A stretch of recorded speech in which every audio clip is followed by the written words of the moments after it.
Party है तो मैं हूँ, और पार्टी ने ही मुझे रणनीति बनाना सिखाया है। जो कुछ मैं आज शहर में रणनीति बना रहा हूँ, उससे अगर मेरी संगठन और मेरी विचारधारा को अलग किया जाए तो मैं हूँ क्या। इसलिए आप दोनों को कैसे अलग कर रहे हैं मेरे समझ से परे है। ये तो आत्मा और शरीर का मिलन है। अब आप कहिए कि ये शरीर आत्मा के बिना भी होता है, तो अभी आपकी समझ के ऊपर है।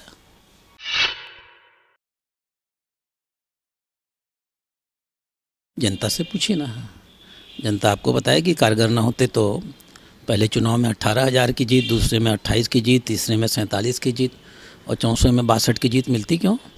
बिना 1 रुपया खर्च किए और बिना कोई नुक्कड़ सभा किए आपने किसी विधायक को देश में 1,22,000 वोट पाते देखा हो तो ज़रा खोज के बताइएगा। आप लोग ये तो दिखाते हैं कौन कितने वोट से जीता, ये क्यों नहीं दिखाते हैं कि कौन किस तरीके से जीता। इस शहर के अंदर डॉक्टर राधा मोहन अग्रवाल ने एक भी नुक्कड़ नहीं सभा की, 1 रुपया नहीं बांटा और 1,22,000 वोट हैं।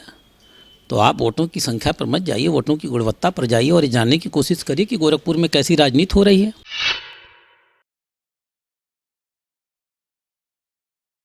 पहले से बेहतर करना मेरी सबसे बड़ी चुनौती है।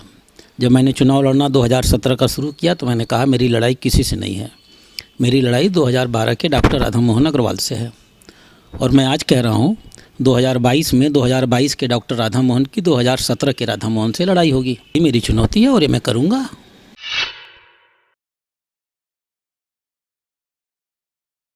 अब कैसे बताऊँ मैं, मुझे 300 समस्याओं का निपटारा करना है, गोरखपुर को लखनऊ से बेहतर बनाना है, गोरखपुर का विकास कराना है। और आप कह रहे हैं 3 समस्याएं, 3 समस्याओं से गोरखपुर कैसे विकसित होगा।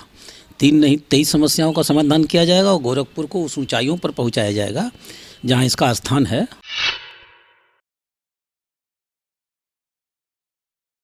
सब कुछ है, कोई भी ऐसा क्षेत्र नहीं है, चाहे भौतिक विकास हो, चाहे आध्यात्मिक विकास हो, सामाजिक विकास हो, शैक्षणिक विकास हो, हर स्तर पे काम किया जाना है और युद्ध स्तर पे काम किया जाएगा।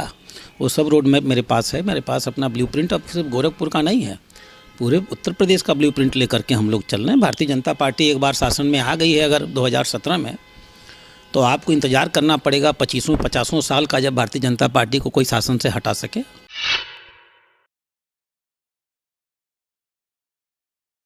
गोरखपुर के नागरिकों को धन्यवाद दूंगा। गोरखपुर में एक नई राजनीति चल रही है, जातिवाद से अलग, भ्रष्टाचार से अलग, अपराध से अलग। पैसे की कोई राजनीति नहीं है। मूल्यों और सिद्धांतों के आधार पर लोग निजी स्वार्थ से हट करके राष्ट्र के नाम पर, चरित्र और गुणवत्ता के नाम पर मतदान करते हैं। निजी नुकसान सहकर भी हमारे लिए लड़ते हैं, सड़कों पर मार करते हैं। गोरखपुर का यह लोकतंत्र पूरे देश में स्थापित हो, ईश्वर से ही प्रार्थना करूँगा।